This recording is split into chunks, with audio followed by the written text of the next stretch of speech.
Welcome, Color of Success podcast family. I'm your host, Dr. Stephanie J. Wong. Check out my memoir, Cancel the Filter, Realities of a Psychologist, Podcaster, and Working Mother of Color, where I share my experiences in the realm of mental health, both professionally and personally. Color of Success podcast is streaming on all your favorite platforms and socials. Whether you're on the go or comfy on the sofa, you can tune in at your own comfort. As you know, we love growing discussions with our guests from our AAPI and ethnic minority communities. With so many friends and experts from different aspects of life, we love learning their stories and understanding what their success means to them. Let's get into it. Welcome, everybody. Welcome. How's everybody doing today? Good. Thank you so much, Leonard and Mary, for orchestrating this entire event. It means so much to us, and obviously my whole family is here to support us. And I have the distinct honor of interviewing Abigail again. The history between us is that she was on the Color of Success podcast a while back, and it was virtual, and so now we get to meet in person and actually talk about your book. There's been so much going on for you, and thank you so much for coming today. It's so much fun to be here. I am just amazed by the fact that we can hold events like this now. And Mary being part of the library here, I think that's really incredibly special. Like, libraries are such a big part of the fabric of reading and the community readers, and to have someone Asian American in that system and advocating on behalf of our books and stories is so incredible. So thank you so much for having me, and for all of you for being here. So I'll bite the bullet for Leonard to do the bio, because he's so sweet, and I'll do this. So Abigail Hing Wen is an AI tech leader, film producer, and the New York Times bestselling author of Boat Taipei, which has been adapted as the Paramount Plus top comedy film, Love in Taipei, starring Ashley Liao and Ross Butler. Abigail served as an executive producer and was on set while filming in Taipei and London. I'm so jealous of that. The companion novels, Loveboat Reunion, Following a Girl in Tech, and Loveboat Forever follows the gang through new coming-of-age journeys. Her sophomore universe, Kissing Codes and Conspiracies, also sounds like my husband would say that that's 24 and up for the kids. A thriller and romantic comedy novel launches August 13th, 2024. So because I've been able to interview you before, I had a few fan questions from Kristen, and one of them was, what are some aspects you love most about creating stories?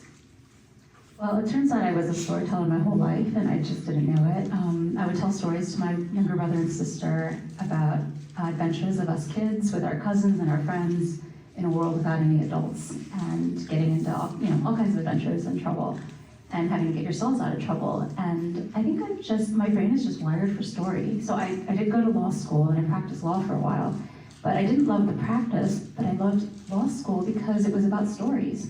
Case law is one story after another of disasters that have happened, and then the judicial system gleaning principles of law from those stories. And for some reason, it just worked for my brain. I think humans are naturally wired for stories, but I am particularly obsessed with them. So it is definitely a joy. I left my corporate job about two years ago now to do the content creation full time, and I just feel so privileged to be able to do it. Well, that just brought up a new question for me, because a lot of the kids, now they want to become YouTubers. And so could you talk a little bit about that transition from kind of a safe Asian American career, so to speak, I do it in quotes, to doing content creation? What are the pros and cons of them? Yeah, so I tell my own kids who have creative streaks that, the most important thing is that you are able to support yourself. You can't do your art if you're also starving and your family is starving.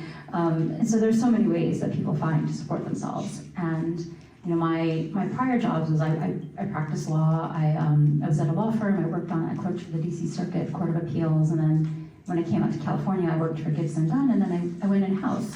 And I didn't actually make a choice to take a smaller legal job. I was a big law firm, doing all the big board work and the big deals, and by going in-house to a smaller company to a smaller job, a smaller role, it did feel for me like a struggle. I had always been on like the fast track, and I was always trying to get to the next level, and this felt like I was retiring out of the law. But it gave me the freedom to write. It gave me more time to raise my children and to write my novels, and that's really what I wanted in the end. So I think everyone kind of finds their own balance.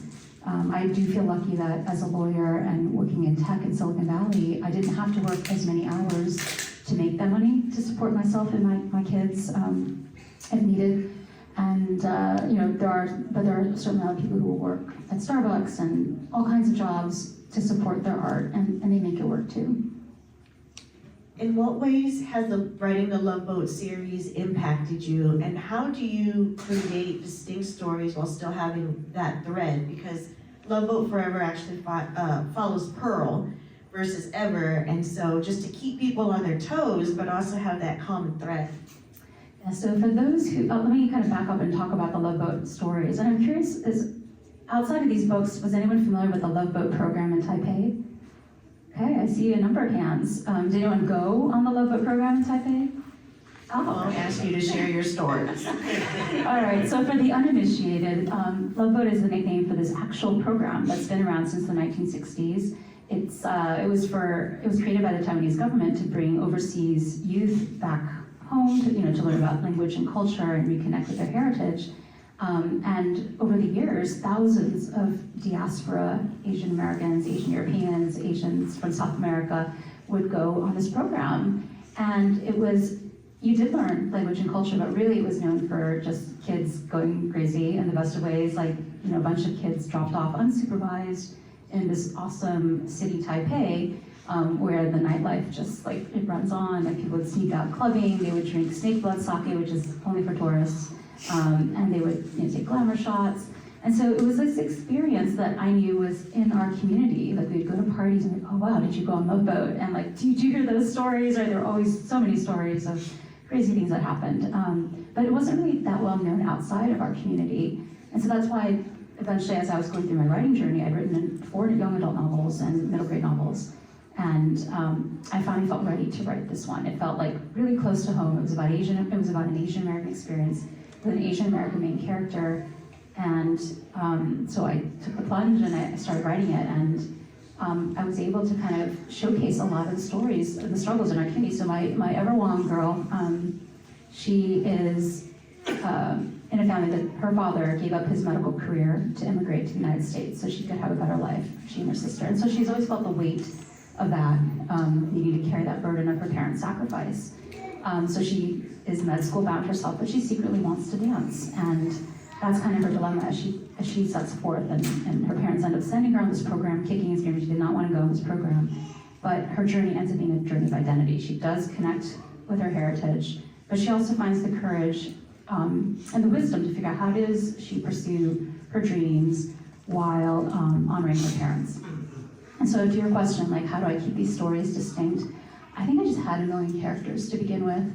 I wrote the first book, I had 25 drafts, and I finally buried that version because it was too shallow. And the reason it was too shallow is I had written it from 4 different points of view. Ever, the 2 love interests, Rick and Xavier. Xavier is the guy on the cover. Actually, both boys in the movie version, Rick and Xavier. And then Sophie Ha, who's the girl in the second book.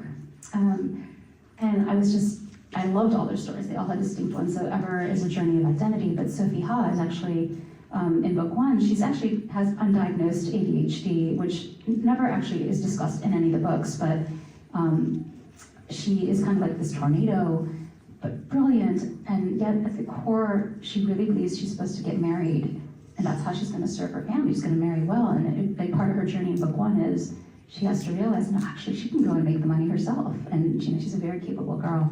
So book 2 is actually her journey as a girl in tech, which comes right out of my experiences living here in Silicon Valley.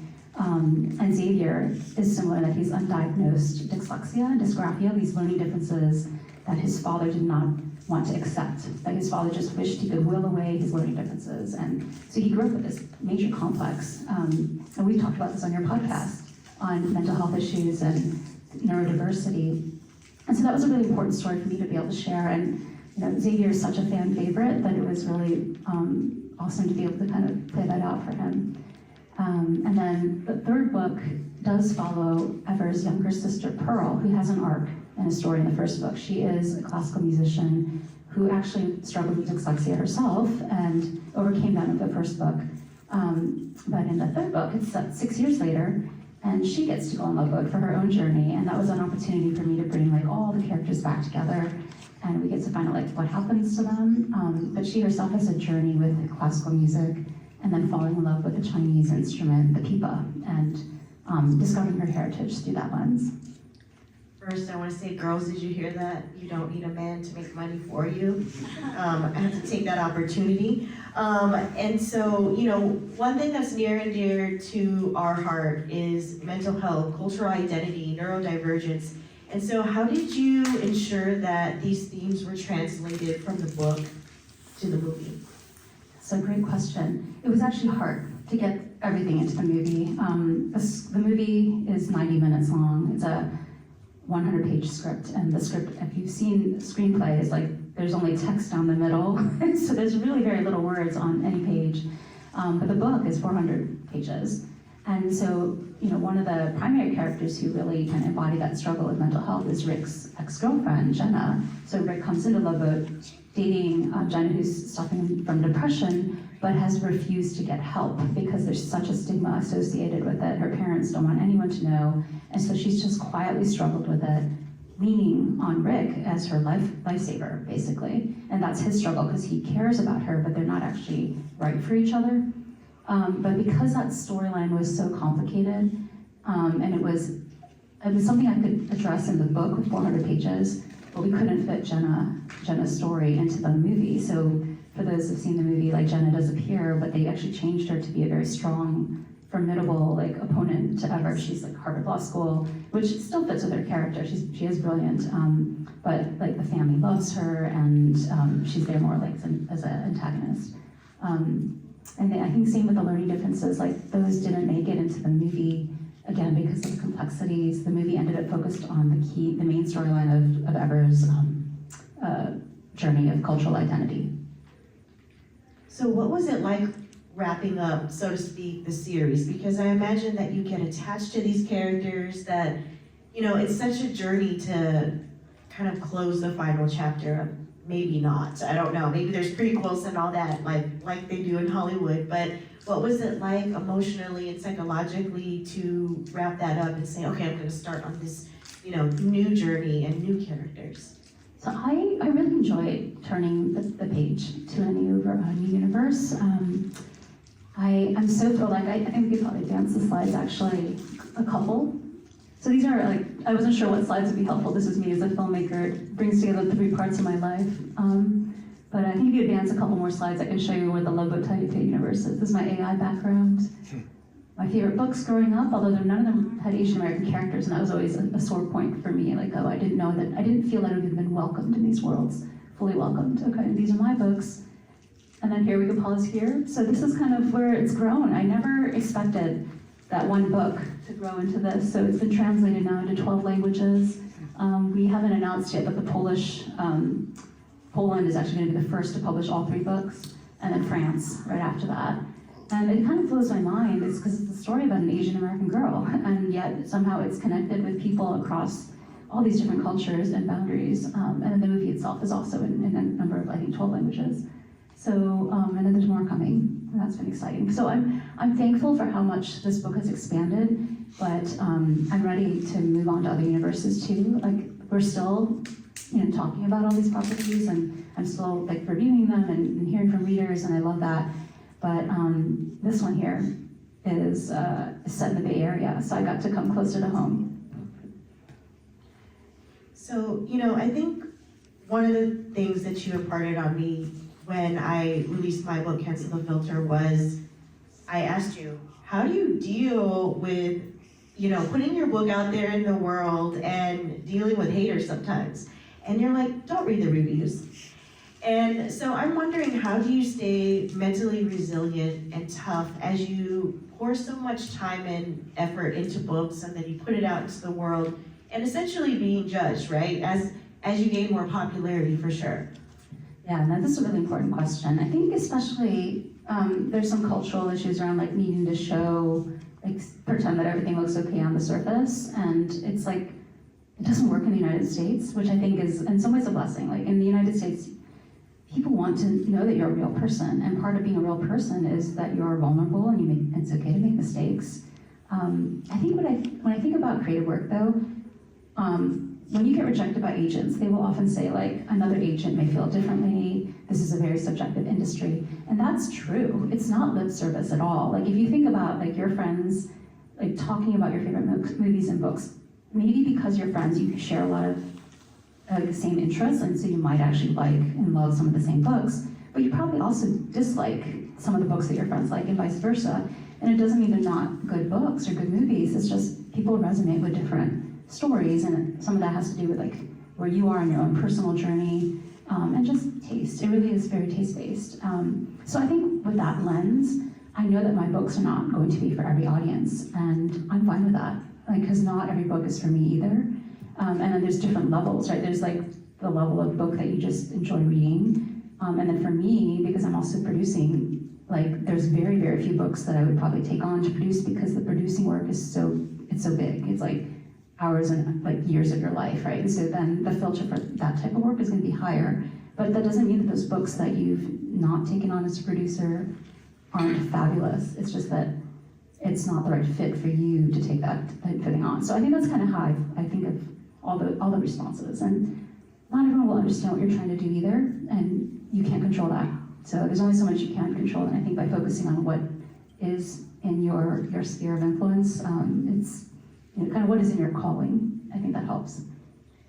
So I've been asking a lot of our guests on the show, I talk about cancel the filter, and what that means is what we put on social media is not necessarily what goes on behind the scenes. We think about holiday parties and everyone having cute little bow ties, and how long did it take to actually put that all together, right? So if you could share maybe one or two cancel the filter moments for yourself, either related to the book or being a mom, or just even maybe a personal struggle that you've had.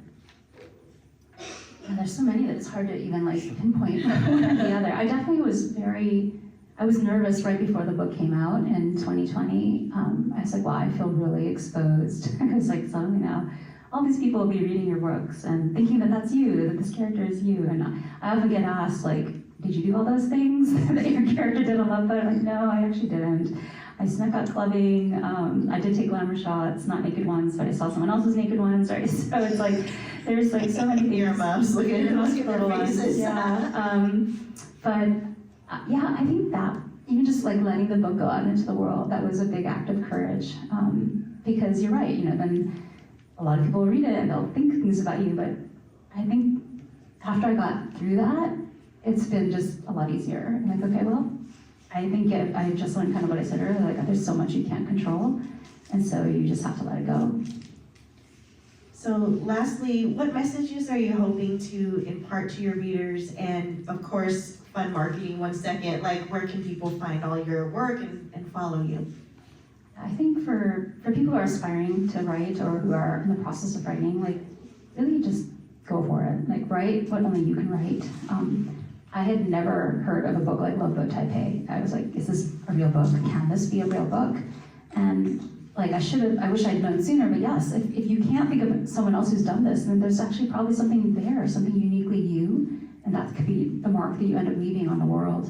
So keep going. And then I think really the themes of my work is to be yourself, like to be yourself in the fullness, because when you are yourself, whether that's bringing your neurodiversity or the fact that you're a girl in tech, or that you're both American and Asian, like when you bring all those aspects of yourself to the table, then you're just so much stronger for it. And in terms, I guess, of where to find me, so I'm on social media at Abigail Hing Wen, just my name.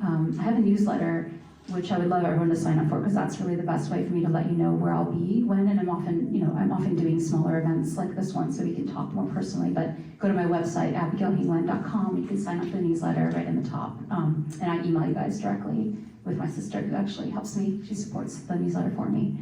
And then maybe I can tell you a little bit about this one. Absolutely. So we could advance the slides. I might have to take you past a couple. These are the reception. These are some of my partners. who I'm super grateful for. This is a bit about like my values and my new projects. But let's go on 2 more. This one here. Okay, so this one here is coming from Macmillan in August, and it's actually a follow-on to a short story I wrote for Macmillan in 2022. It follows 3 kids who are in Palo Alto High School, so very close to home. Tam Lee is the main character, and he is kind of like this, he's imposter syndrome. He doesn't understand how good he is at what he does and everything he does. So his mom's like, you gotta go to this internship fair, and he's like, no, it's gonna be just all these people rejecting me.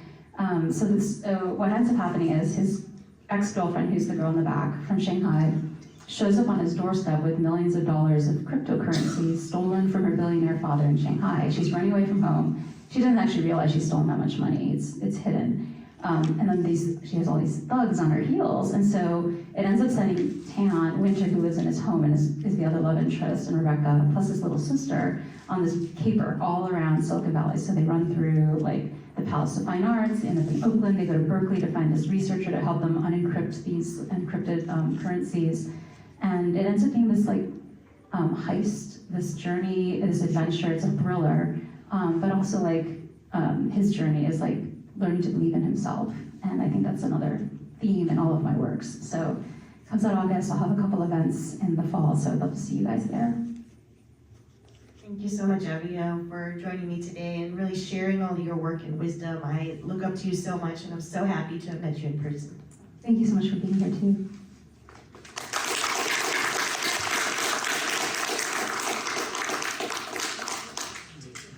So will we do some Q&A? Yes. Does anyone have questions? Yeah, I do.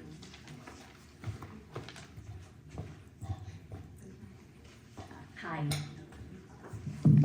Hi, my name is Jenny. I am a writer myself. I wrote a book called Mother's Lead. And I think what's inspirational about writers and what you do, Stephanie, is your work in your podcast as well, is talk about things and issues that are very real and raw. You know, mine is part memoir. And it's real and raw, and because I think as writers we're trying to be brave to talk about these subjects to help other people. Like we've lived it ourselves, we've observed what's challenging, and in Asian culture you don't talk about the challenges. It's completely taboo. So what words of wisdom or advice or comfort would you give to encourage people to be courageous and talk about these things, but also in a way that's like, you know, mom and dad, I'm not trying to embarrass you or our family or anything like that. It's just something I want to be able to, you know, share because for the benefit of other people. So advice for someone who wants to share, and also comfort words for family, you know, to let them understand, you know, I'm not trying to embarrass anyone. I'm just trying to do this for everyone's good. Absolutely, this is a really, really important question. And I think every author, everyone who's telling their stories, like pastors on stage, right? Like everyone who's trying to tell authentic stories is going to struggle with this question. And you're right, you know, there's that additional layer of being Asian and Asian American, and that cultural divide between maybe your Asian family, my Asian family. And, you know, so I think it's a hard balance. I definitely know writers who actually will wait until certain people have passed away before they will write certain stories, and actually others who are like, I will never write this story. I can never talk about this because it's not only my story to tell. And then on the other hand, there are ways of showing a story where everyone gets to speak their viewpoint. And that's something that's definitely been important to me in my writing. So that was something that I think a beta reader had pointed out. She said everyone has their point of view and they get to voice it. And so with Boat Taipei, Ever is very frustrated with her parents for what she sees as like they're trying to control her life, and they are trying to put all this pressure on her to be a doctor. But by the end, when she goes to Taipei, she realizes where her parents came from and why it was so important to them that she has stability and how much they love her. And so like the South China Morning Post actually said Boat Taipei was the first young adult Asian American story where the kids came to a deeper understanding of their parents. And so I think that's partly how I tried to address it, is to allow all those viewpoints to live even if the characters don't see eye to eye, even if they never get there, because she never fully gets there with her mother in the first book, although by the end they do. At least like those characters are well-rounded. The dad and the mom, they have their own stories, and I tried to reflect that as much as I could on the page. So I'm actually really thrilled with the fact that I was able to do the third novel where Mom, who was Ever's most difficult relationship, came to Loveboat. She gets to come. They take a special family pilgrimage to the Lim family village in Fujian province, and it's this really incredible special moment for them. And I feel like in some ways that's also me just trying to showcase that side of the story. And for me, I have a non-stereotypical Asian American family. We love to embarrass each other. So whatever's in the book will embarrass you. No, my mom was the first person to actually read the entire manuscript several times. But I would say my big motivation are my daughters, because I want them to be able to have that authenticity and be able to share their viewpoint, kind of being unapologetic. So, my book is very tongue-in-cheek, but that's just how I am. And as a psychologist, I'm very much an advocate of going to therapy, trying to figure out, why am I sharing this? What is my intent? What is the meaning behind it? And really approaching our family members with curiosity. It can be a conversation starter of like, what makes you uncomfortable about me sharing this piece? And maybe they will absolutely put their foot down and say, I'm okay with this piece, but maybe not this piece. And how can you kind of work together to do that? I mean, if you are gonna be disowned by your family, and that's not part of your values, I would definitely maybe reconsider how you're gonna say it or what you're gonna put in it. But I think when I was talking to Jenny as well, one of the reasons why I didn't go traditional publishing was because they wanted me to change some of the language, aka cuss words. And I said, you know what, that doesn't have the same impact it would if I kept my original voice. So I think it all comes down to what compromises you want to do and how authentic you truly want to be and what your intent is. Let me add one other point to that. So Sophie Ha, when I was first writing that story, I thought she was really pushy and overwhelming in a way that's kind of similar to some of Ever's family members. And I had a writing advisor who's like, you need to stop judging Sophie Ha. Like, she actually really cares about Ever. Like, she's trying to give her a makeover because she really is trying to honestly improve this girl. And so like, once she said that, I'm like, oh, I am judging Sophie. And it was coming through in my writing because I would make her like overly extreme and annoying and irritating.